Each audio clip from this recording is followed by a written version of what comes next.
Hello my dear brothers and sisters, ನಮ್ಮ ನಂಬಿಕೆಗೆ ಸ್ವಾಗತ ಸುಸ್ವಾಗತ. ಸ್ನೇಹಿತರೆ, ನಾವೆಲ್ಲ ಯಾವುದೋ ವಿಷಯಗಳ ಬಗ್ಗೆ ಅಷ್ಟೆಲ್ಲ ತಲೆ ಕೆಡಿಸ್ಕೊಂಡು ಹುಡುಕ್ತೀವಿ. ಬೇಕೋ ಬೇಡವೋ, ಅಗತ್ಯ ಇದೆಯೋ ಇಲ್ವೋ ಆದರೂ ನೋಡ್ತೀವಿ. ಯಾಕಂದರೆ ಅದರಿಂದ ಸ್ವಲ್ಪ ಜ್ಞಾನ ಬೆಳೀಲಿ ಅಥವಾ ಮನತೃಪ್ತಿಗೆ ಅಂತ ಸಮಾಧಾನ ಮಾಡ್ಕೋತೀವಿ. ಈ ವಿಶ್ವದ ಬಗ್ಗೆಯೂ ಅಥವಾ ಈ ಅಚಿಂತ್ಯ ಬ್ರಹ್ಮಾಂಡದ ಬಗ್ಗೆಯೂ ಎಷ್ಟೋ ಪುರಾಣ ಕಥೆಗಳಿದ್ರೂ ನಮ್ಮಿಡೀ ಜೀವನವನ್ನೇ ಸವಿಸಿದ್ರೂ ಅದರ ಸಾಸಿವೆ ಕಾಳಿನಷ್ಟು ಅರಿಯೋದಕ್ಕೂ ಸಾಧ್ಯ ಇಲ್ಲ.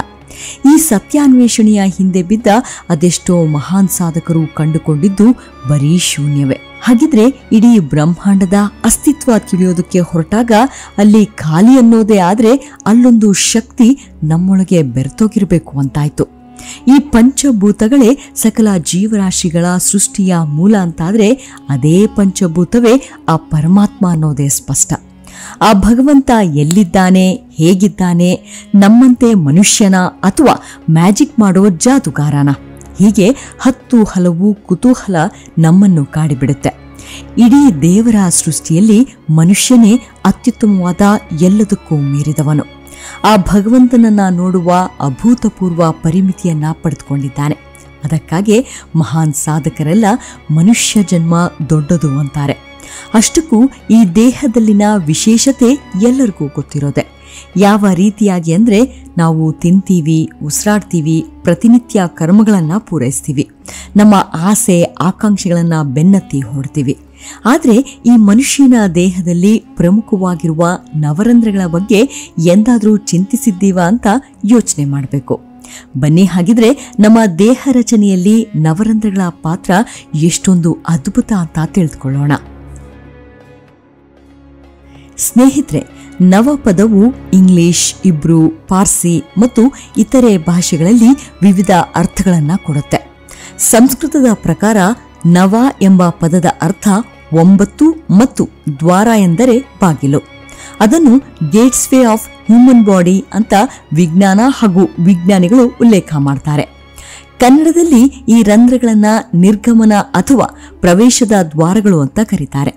ನಮ್ಮ ಜೀವನದಲ್ಲಿ ಈ ರಂಧ್ರಗಳ ಕೆಲಸ ಬಲು ಮುಖ್ಯ ಪಾತ್ರ ವಹಿಸುತ್ತೆ.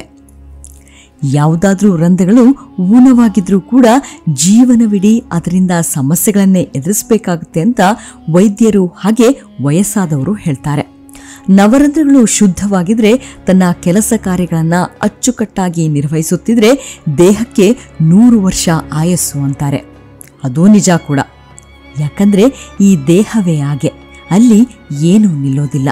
ಕಣ್ಣು ನೋಡುತ್ತೆ, ಆತ್ಮಸಾಕ್ಷಿ ನಿರ್ಧರಿಸುತ್ತೆ, ಕಿವಿಗಳು ಕೇಳುತ್ತೆ, ಒಳ್ಳೆಯದ್ದೋ ಕೆಟ್ಟದೋ ಆತ್ಮಸಾಕ್ಷಿ ನಿಭಾಯಿಸುತ್ತೆ, ಮೂಗು ಉಸಿರಾಡುತ್ತೆ, ಆ ಶ್ವಾಸವನ್ನ ಹೇಗ್ಬೇಕೋ ಹಾಗೆ ಆತ್ಮಸಾಕ್ಷಿ ಬಳಸಿಕೊಳ್ಳುತ್ತೆ, ಬಾಯಿ ಅನ್ನ, ನೀರು, ರುಚಿ, ಆಹಾರ ಸೇವಿಸುತ್ತೆ, ಗಂಟಲು ತೃಪ್ತಿ ಪಟ್ಟುಕೊಳ್ಳುತ್ತೆ, ಅದರಿಂದ ಹೊಟ್ಟೆ ತುಂಬಿಸಿಕೊಳ್ಳುತ್ತೆ.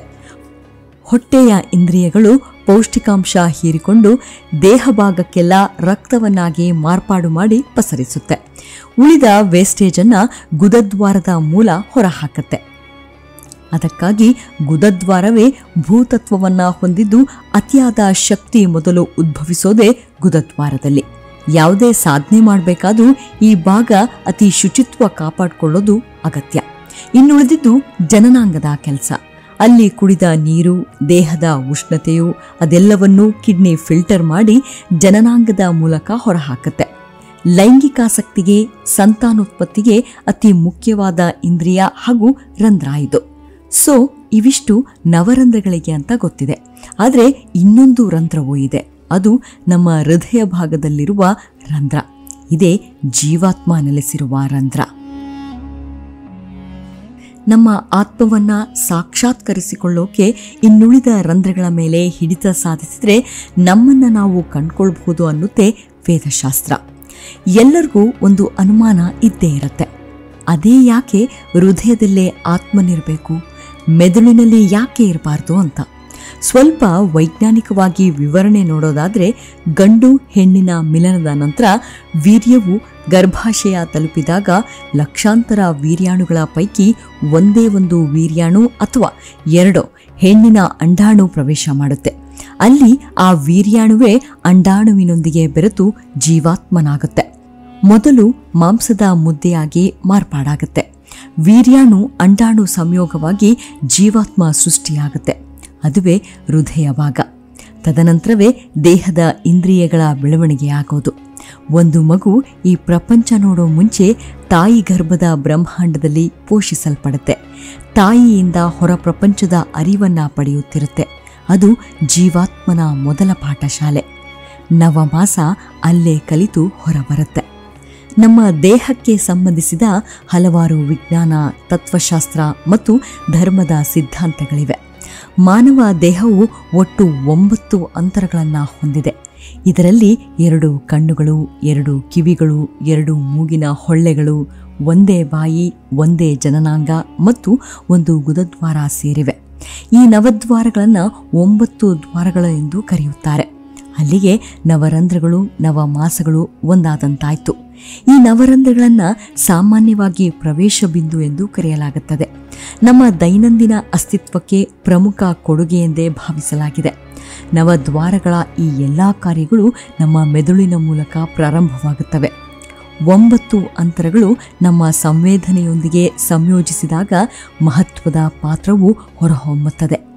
ವೈದ್ಯಕೀಯ ವಿಜ್ಞಾನದ ಪ್ರಕಾರ ನಮ್ಮ ದೃಷ್ಟಿ, ಶ್ರವಣ, ಉಸಿರಾಟ, ರುಚಿ ಮತ್ತು ಮಲವಿಸರ್ಜನೆ ಎಲ್ಲವೂ ನಮ್ಮ ಮೆದುಳಿನ ಮೂಲಕ ಪರಸ್ಪರ ಸಂಬಂಧ ಹೊಂದಿವೆ. ಆದ್ದರಿಂದ ನವದ್ವಾರಗಳ ಮೂಲಕ ನಮ್ಮ ಮನಸ್ಸು ಉತ್ತುಂಗವನ್ನು ತಲುಪಲು ಸಾಧ್ಯವಾದರೆ ನಮ್ಮ ಇಂದ್ರಿಯಗಳ ಗರಿಷ್ಠ ಬಳಕೆಯನ್ನು ಸಹ ಪಡೆಯಬಹುದು ಎಂದು ಮನೋವಿಜ್ಞಾನವು ಸೂಚಿಸುತ್ತದೆ. ನಾವು ಈ ಕ್ರಿಯೆಯನ್ನು ವಿಭಿನ್ನ ದೃಷ್ಟಿಕೋನದಿಂದ ಕೇಂದ್ರೀಕರಿಸಿದರೆ ಜ್ಞಾನವನ್ನು ಸಂಗ್ರಹಿಸುವ ನಮ್ಮ ಪಂಚೇಂದ್ರಿಯಗಳು ನಮ್ಮ ಕಣ್ಣು, ಕಿವಿ, ಮೂಗು ಮತ್ತು ನಾಲಿಗೆಯನ್ನು ನಮ್ಮ ಮಾಂಸದೊಂದಿಗೆ ಸಂಯೋಜಿಸುತ್ತವೆ ಎಂದು ನಾವು ನಿರ್ಣಯಿಸಬಹುದು. ಅಂತೆಯೇ ನಮ್ಮ ಗುದದ್ವಾರ, ಜನನಾಂಗ, ಬಾಯಿ ನಮ್ಮ ತೋಳುಗಳು ಮತ್ತು ಕಾಲುಗಳೊಂದಿಗೆ ಸೇರಿ ಕ್ರಿಯೆ ಅಥವಾ ಕೆಲಸವನ್ನು ಸೃಷ್ಟಿಸುತ್ತದೆ. ಈ 9 ದ್ವಾರಗಳನ್ನು ನಿಭಾಯಿಸುವುದರಲ್ಲೇ ನಮ್ಮ ಮನಸ್ಸು ಯಾವಾಗಲೂ ಕೇಂದ್ರೀಕೃತವಾಗಿರುತ್ತದೆ. ಸತತವಾಗಿ ಧ್ಯಾನ ಅಥವಾ ಯೋಗವನ್ನು ಅನುಷ್ಠಾನಗೊಳಿಸಿದರೆ ನವದ್ವಾರಗಳ ಮೇಲೆ ಹಿಡಿತ ಸಾಧಿಸುವುದರಲ್ಲಿ ಯಶಸ್ವಿಯಾಗುತ್ತೇವೆ. ಸ್ಪಷ್ಟವಾದ ಹಿಡಿತ ನಮ್ಮ ದೇಹದ 9 ರಂಧ್ರಗಳೊಂದಿಗೆ ಸಾಮ್ಯತೆಯನ್ನು ಹೊಂದಿದೆ ಎಂದು ವೈಜ್ಞಾನಿಕ ಸಂಶೋಧನೆಯು ಸ್ಪಷ್ಟವಾಗಿ ಸಾಬೀತುಪಡಿಸಿದೆ. ತತ್ವಶಾಸ್ತ್ರದಲ್ಲಿ ಈ 9 ದ್ವಾರಗಳ ಕಾರಣದಿಂದ ಮಾನವ ದೇಹವನ್ನು 9 ಪ್ರವೇಶಗಳ ಸಾಂಪ್ರದಾಯಿಕ ನಗರ ಅಂದರೆ 9 gate way of human body ಎಂದು ಉಲ್ಲೇಖಿಸಲಾಗಿದೆ. ಅದೇ ನಮ್ಮ ಧರ್ಮಗ್ರಂಥಗಳು, ವೇದ ಪುರಾಣಗಳ ಕಡೆ ಮೆಲುಕು ಹಾಕಿದರೆ ನಮ್ಮ ದೇಹದಲ್ಲಿ ನವರಂಧ್ರಗಳ ನಂತರ ಇನ್ನೂ 1 ದ್ವಾರವಿದೆ ಅಂತ ಹೇಳಿದೆ. ಅದೇ 10ನೇ ರಂಧ್ರ. ಆ ರಂಧ್ರ ತೆರೆಯಲು ಉಳಿದ 9 ರಂಧ್ರಗಳ ಮೇಲೆ ನಾವು ಹಿಡಿತ ಸಾಧಿಸಬೇಕು.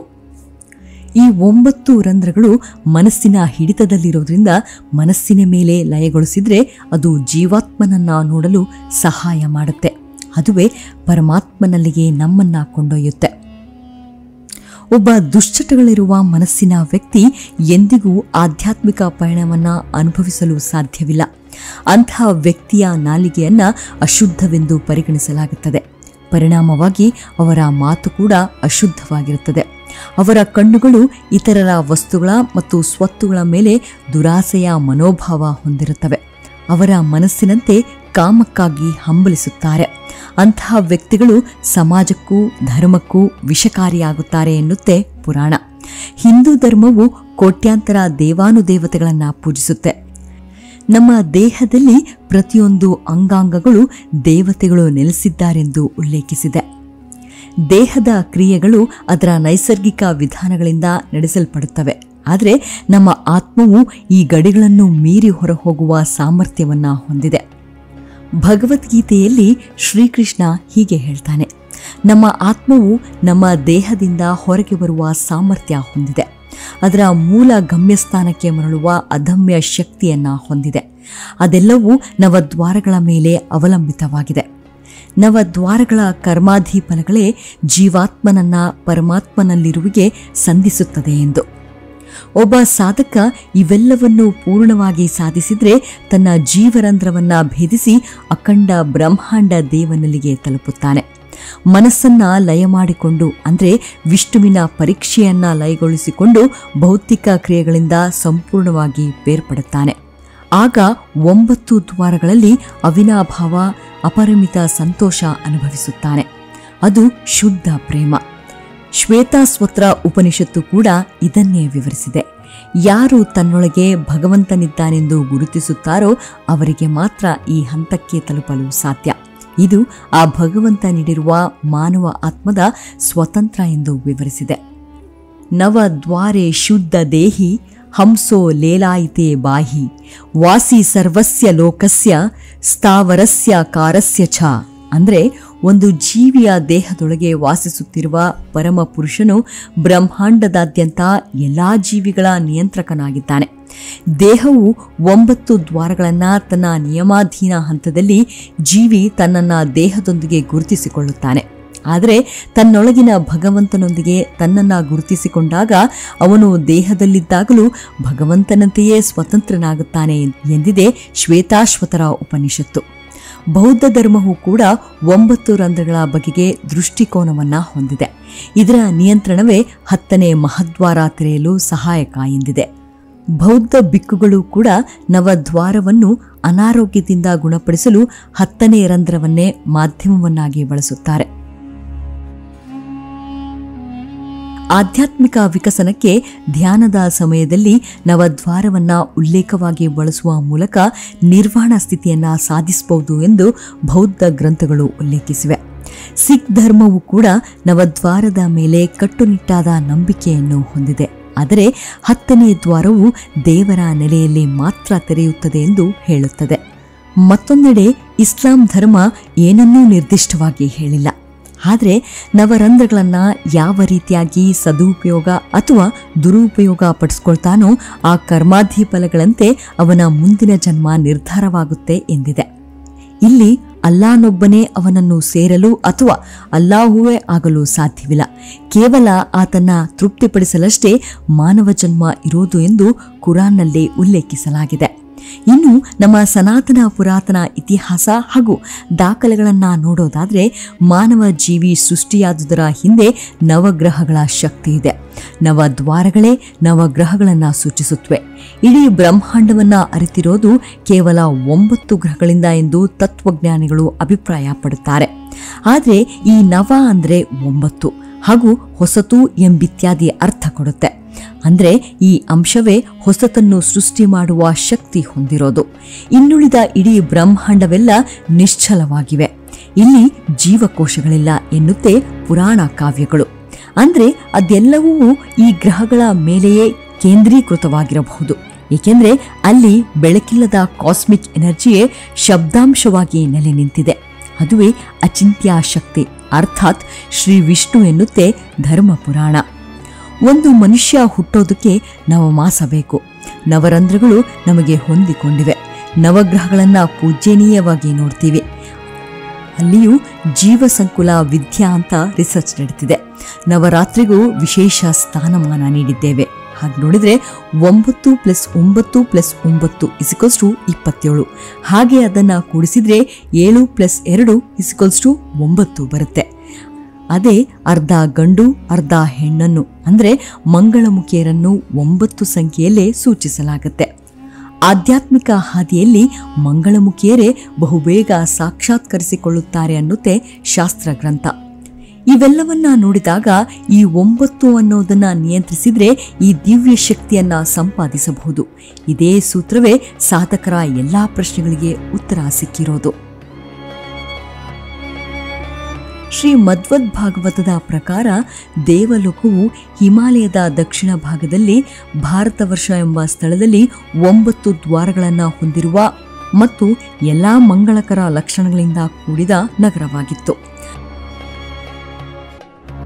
ಧರ್ಮದಲ್ಲಿ ಎಲ್ಲಾ ರೀತಿಯ ಯಶಸ್ಸು, ಆರ್ಥಿಕ ಅಭಿವೃದ್ಧಿ, ಇಂದ್ರಿಯ ತೃಪ್ತಿ ಮತ್ತು ಅಂತಿಮವಾಗಿ ಮೋಕ್ಷಕ್ಕೆ ಹೆಂಡತಿ ಕಾರಣ. ಒಬ್ಬನು ಹೆಂಡತಿಯನ್ನು ಸ್ವೀಕರಿಸಿದಾಗ ವಿಮೋಚನೆಯ ಕಡೆಗೆ ಅವನ ಪ್ರಗತಿಪರ ನಡಿಗೆಯಲ್ಲಿ ಅವನಿಗೆ ಸಹಾಯ ಮಾಡಲಾಗುತ್ತದೆ ಎಂದು ತಿಳಿಯಬೇಕು. ಜೀವನದ ಆರಂಭದಲ್ಲಿ ಒಬ್ಬ ವ್ಯಕ್ತಿಯು ಬ್ರಹ್ಮಾಂಡಚಾರಿಯಾಗಿ ತರಬೇತಿ ಪಡೆಯುತ್ತಾನೆ ಮತ್ತು ನಂತರ ಸೂಕ್ತವಾದ ಹುಡುಗಿಯನ್ನ ಮದುವೆಯಾಗಲು ಮತ್ತು ಗೃಹಸ್ಥನಾಗಲು ಅನುಮತಿಸಲಾಗುತ್ತದೆ. ಒಬ್ಬನು ಗೃಹಸ್ಥ ಜೀವನದಲ್ಲಿ ಸಂಪೂರ್ಣವಾಗಿ ತರಬೇತಿ ಪಡೆದರೆ ಮಾನವನ ಜೀವನವನ್ನು ನಿಯಂತ್ರಕ ತತ್ವಗಳ ಪ್ರಕಾರ ಕಾರ್ಯಗತಗೊಳಿಸಿದರೆ ಎಲ್ಲವೂ ಇರುತ್ತದೆ. ಆ ನಗರದಲ್ಲಿ ಅಂದರೆ ಈ ದೇಹದಲ್ಲಿ 5 ಉದ್ಯಾನಗಳು, 9 ದ್ವಾರಗಳು, 1 ರಕ್ಷಕ, 3 ಮೂಲಭೂತ ವಸ್ತುಗಳು, 6 ಕುಟುಂಬಗಳು, 5 ಮಳಿಗೆಗಳು, 5 ವಸ್ತು ಅಂಶಗಳು ಮತ್ತು ಒಬ್ಬ ಮಹಿಳೆ ಮನೆಯ ಅಧಿಪತಿಯಾಗಿದ್ದಾಳೆ. 5 ಉದ್ಯಾನಗಳು ಇಂದ್ರಿಯ ಆನಂದದ 5 ವಸ್ತುಗಳು ಮತ್ತು ರಕ್ಷಕನು ಜೀವ ಗಾಳಿ. ಇದು 9 ದ್ವಾರಗಳ ಮೂಲಕ ಹಾದು ಹೋಗುತ್ತದೆ. 3 ಮೂಲಭೂತ ವಸ್ತುಗಳು ಅಂದರೆ ಬೆಂಕಿ, ನೀರು ಮತ್ತು ಭೂಮಿ. 6 ಕುಟುಂಬಗಳು ಅಂದರೆ ಮನಸ್ಸು ಮತ್ತು 5 ಇಂದ್ರಿಯಗಳ ಒಟ್ಟು ಮೊತ್ತವಾಗಿದೆ. ಜ್ಞಾನವನ್ನು ಪಡೆಯುವ 5 ಇಂದ್ರಿಯಗಳೆಂದರೆ ದೃಷ್ಟಿ, ರುಚಿ, ವಾಸನೆ, ಶಬ್ದ ಮತ್ತು ಸ್ಪರ್ಶ. ಮತ್ತು ಇವು 9 ದ್ವಾರಗಳ ಮೂಲಕ ಕಾರ್ಯನಿರ್ವಹಿಸುತ್ತವೆ.